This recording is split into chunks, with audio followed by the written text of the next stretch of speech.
What is going on, guys? Welcome back to another video. So we are now almost a month on the dot away from the 2025 free agency period on July 1st at noon, and we are still uncertain what players are potentially going to be available come that free agency window. And looking at guys like Mitch Marner, Nikolai Ehlers, John Tavares, will these guys re-sign before then or hit the open market? We know that like Brock Nelson and Brock Besser are definitely going to be hitting the UFA market at this point, but I decided to turn it over to you guys and get your opinion whether or not some of these guys are going to be staying or leaving. I made a Google form. Follow me on Instagram. Follow me on Twitter so you don't miss those when I drop it.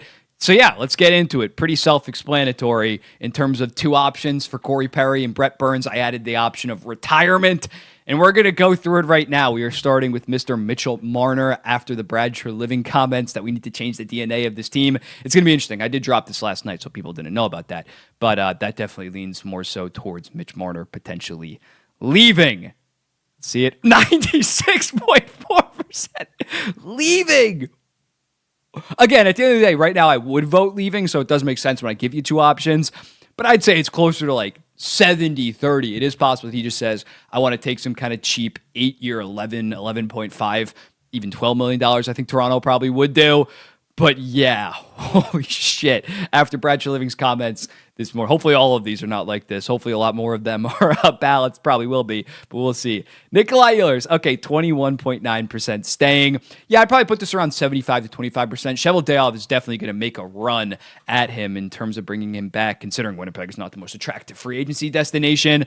But I think at this point, considering it's gotten this far, I think he's for sure going to enter the July 1st period and unrestricted free agent. Maybe could re-sign with Winnipeg then. But yeah, Scheifele and Hellebuck, their deals got done before the regular season. Ehlers, we haven't really heard much momentum in terms of that. Probably going to be hitting the unrestricted free agency market, and teams are going to be offering him a shit ton. John Tavares, it's flipped. It's flipped compared to Mitch Marner. 90% staying. I think that Tavares is more likely than, say, Mitch Marner to take a hometown deal, considering he's in the twilight of his career and already left to come to Toronto. It'd be pretty embarrassing if just his 7-year tenure was a complete disaster in terms of team success. But yeah, he's going to have to sign some kind of 3-4 year deal in the fives. If he hit the open market, he'd probably get some kind of egregious Stamkos deal, but I'm not sure he's fully set on doing that right now. Matt Duchene, 63.5% staying. I think I put the three Dallas guys, I guess, in a row. Let's just see all of them. Granlund's like 5% at most, in my opinion. And then Jamie Benn, 82. I think people are just not aware of Dallas' salary cap situation right now. They have $5 million in salary cap this summer, including the Ben deal coming off the books, which is $9.5 million. So I think Duchene's definitely the most likely, or I guess Ben technically because he's the captain. They can only retain one of them.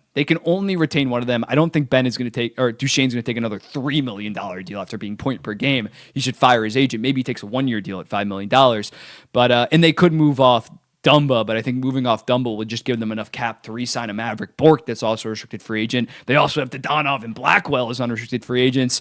So I think that's just a lack of the context. Like Granlund is the odd man out. He was the clear rental. He was good for them, don't get me wrong, and that finish line was exciting, but he's probably going to cash in compared to, I think Jamie Benn could take a cheap deal. Maybe Duchene and Ben, they somehow make it work, but those guys would have to take so much less, even factoring in the no state income tax. Yeah, they just don't have the money to bring back these guys, and I guess people did not quite realize that. Aaron Ekblad, about a coin flip. I think that makes sense. He's going to have to take a pretty team-friendly deal, like 7 years, or maybe even less, like 5 years at $6.5 million or something like that, because after the Seth Jones deal, he has definitely become more expendable, considering Seth Jones cost-controlled the next 5 years at $7 million, and looking like their number one right-handed defenseman. Aaron Ekblad, whether it's PEDs, whether it's injuries, has not been the most sustainable guy, and I think he would get some kind of Montour, Shea mega deal, and even more so because it's another year removed on the open market. He won his Stanley Cup. Maybe he just says, I'm going to go get paid compared to taking a team-friendly. Ivan Provorov. Yeah, really interesting situation with Provorov when looking at him. They didn't trade him at the deadline. I understood it at the time. You could have got a first and probably a decent prospect for him, but you were on this magical season where you did want to potentially make the playoffs, but now you missed the playoffs, and now Provorov, who's like 28 years old, he's a 2015 draftee, is rightfully so going to want some kind of 8-year deal at $7 million most likely. Or are you going to give him and Severson the next $13 million over the next like 5 to 6 years? That's maybe a risk I'm not willing to take. It wouldn't be the worst thing to just let him walk, and you guys tend to think that as well. Considering Columbus's window probably opens up in like 2028, and by then Provorov might not even be worth his contract. Gavrikov being 50-50 surprises me, though. I think that this should be like 80-20. I don't think they're going to let Gavrikov walk, considering how good he was this season. And unlike a Columbus where their window isn't even open right now, LA does need to be pretty aggressive and retain talent right now. To let Gavrikov, who was playing 23 minutes a night and one of the best defensive defensemen in the NHL, to let him walk for nothing would be egregious by Holland. I don't trust Holland to sign him to a good deal, but I think he's going to sign him to a deal. So yeah, this would be closer to like 80-20 for me. Provorov, yeah, I think you guys got that about right. 65, maybe 70% chance that he's leaving. Besser so Mitch, you guys are saying that Mitch Marner's more likely to leave than Besser. I think Besser's like the number one lock to leave this offseason after the shit show that the Canucks were. There was a picture that came out of like a fan, like, you know, when they're departing from the arena, sometimes like they sign stuff. Besser in the backseat of his car had a jersey signed from all of his teammates. That boy is absolutely gone, no doubt in my mind. This should be 98%. Brock Nelson, again, similarly to some of the Dallas guys, they just don't have the salary cap. They have like $7 to $8 million. They have Jonathan Drouin as a free agent, who we're going to get to. They have Lindgren as a free agent. Like they're not going to be bringing back Brock Nelson. I'd be shocked. He's probably going to Minnesota at this point. Kyle Palmieri, another hometown kid. Kyle, 50-50. I think this is about fair when looking at it. Under Lamoriello, this would have been 80, maybe even 90% because he didn't trade him at the deadline with the intention to re-sign him. Should have traded him at the deadline. If he's willing to take a decently cheap deal, like 2 years, $5 million, I keep throwing out there, or 3 years, 3.75, cool. Retire a New York Islander, or eventually we trade you for something down the line. But still an effective player. 24 goals, 24 assists this season. But yeah, I wouldn't hate the idea of letting him walk and letting some team give him some kind of 4-year deal at $5.75 million. He's 33 or 34 years old. Perfectly okay with that. Indifferent right now, although I want the hometown kid to stay. Patrick Kane, yeah, I think that this is about fair. 70, I maybe even go like 75%. I think he just has a good thing going in Detroit, loves playing with his boy DeBrincat. Yeah, I think that he's going to sign another 1-year deal probably that's very bonus heavy in terms of like only has a $4 million cap hit, but it can become $2 to $3 million more if he hits 60 points or something like that. That seems to be the MO with Patrick Kane right now in Detroit. I'm not sure anybody's going to take like a huge swing on him. Brad Marchand, 64% staying. When looking at him, it's going to be interesting because he made decent money over his career, but I think his deal was like an 8-year deal at $6.1 million. So he was underpaid for basically all of that. So maybe he decides to cash in, but I don't see Brad Marchand being the guy to go F off to like Seattle and sign a 4-year deal at $8 million. I think he's going to want to win. So I could see him sign a 3-year deal at like $6.1-ish million to stay in Florida. Sam Bennett, I assume you guys think is leaving. Yeah, 60%. I'd maybe even go 65, 70%. He's going to have to take some kind of 8-year deal at like 7.75 to stay in Florida. That's just the truth of it. Because if I'm Bill Zito, I'm saying we got Lundell locked up the next 5 seasons at $5 million. He can be our second-line center. We love what you do in the playoffs for us. But yeah, we can also just re-sign Brad Marchand for a lower AAV and less term. Just let someone pay you $9.5 million, something egregious like that. Sam Bennett, come playoff time, you can argue is worth that. But you got to get into the playoffs, and he works because he plays in that Palmieri system, and he's just a perfect fit in terms of playing with guys like Matthew Tkachuk, absolute bruisers. Jake Allen, 61% leaving.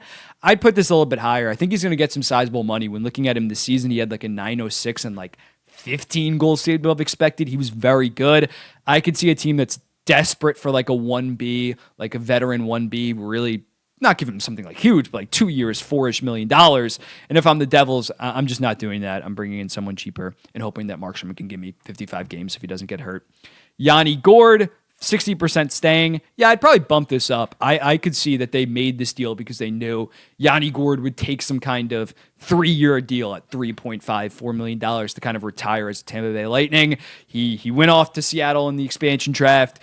I'm sure he had a good time, but not a ton of winning during that. So I think he realizes, yeah, let me retire where I've been for so long.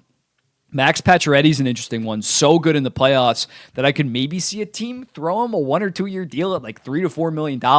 He's made a lot of money in his career. Maybe he just says, I'm all set in Toronto. I do agree. It probably is a coin flip. He was so good for them in the playoffs. But can he withhold a full 82-game season? I don't know. We'll see. Jonathan Drouin, 72%. Yeah, I'd put this at like 85, 90% because I think Brock Nelson's obviously gone. Lindgren's probably gone. They're going to have $8 million. Will Drouin sign another dirt cheap deal? It's definitely possible. But yeah, I think similarly to like a Yandy Gord, I think he realizes like, I get to play with Nathan McKinnon. It's awesome. We're going to be a contender every single year. I'll just continue to sign 1 to 2 year deals, maybe taking a little bit of a pay cut. But the uncertainty compared to me in Montreal, where I wasn't very good, I'll just keep it going in Colorado. Claude Giroux, 79. I bumped this up to 89%. I think similarly to some of the guys we talked about before. Hometown kid, going to take a discount, especially with the way that Ottawa is trending. If they miss the playoffs, I could see him saying, okay, maybe I can just go cup chase right now. But I think he believes in what they're building in Ottawa and takes a 2-year deal at $3.54 million. He's definitely regressing to a degree. So I don't think he's made a lot of money in his career. I don't think he's going to cash in later on in his career.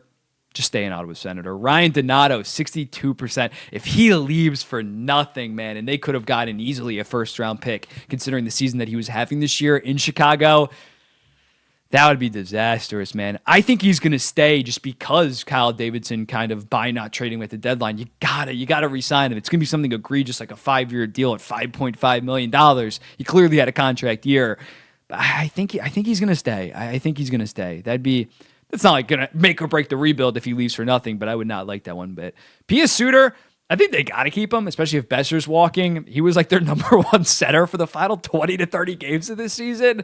Yeah, I think you got to return because Hedl is a total question mark going forward. I would put this 65% staying if I was ranking this. Brett Burns, 54. Yeah, it'd be unfortunate, man, if he retires after losing yet again in the Eastern Conference Finals. Hall of Fame career.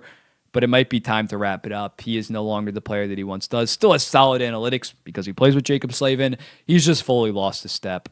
And I think if he were to play, yeah, he's definitely staying compared to going somewhere else. Corey Perry, really depends if he wins the Stanley Cup for me because he's still a damn good player. I mean, Brett Burns plays a more significant role in Carolina, but Perry is very important to that Edmonton team. So I can't see him leaving Edmonton. I don't know where he would go. Other teams would want his services, but I think Edmonton would make it work in terms of bringing him back. If they win the Stanley Cup, I think you ride off into the sunset. Maybe he could go back to Anaheim to mentor the young core or something like that. But yeah, very unlikely. Dmitry Orlov, I should have put Russia here. God damn it.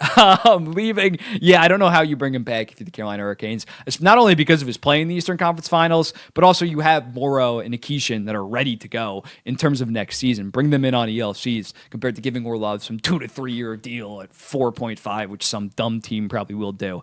Tony DeAngelo, I think he's staying. I think he's staying in New York on like a 2-year deal at $2-ish million. It's going to be interesting. Darsh's general manager now. Lou Lamoriello, who brought him in, is no longer there. But I think he was pretty effective in his role for my New York Islanders, was playing like 23 minutes a night. Cody Ceci, it would not shock me one bit if Jim Nill re-signed him. He shouldn't. He should not re-sign him. He should not re-sign him. But considering there's not a ton of good right-handed defenseman options out there right now, 4 teams, like we're talking about the top guys, they're not signing Aaron Ekblad. They don't have the salary cap space to do that. I don't even know who the hell else is out there. Provorov's a lefty. Gavrikov's a lefty. So they might just have to be like forced to re-sign Cody Ceci on like a 2-year deal at like $2.5 million.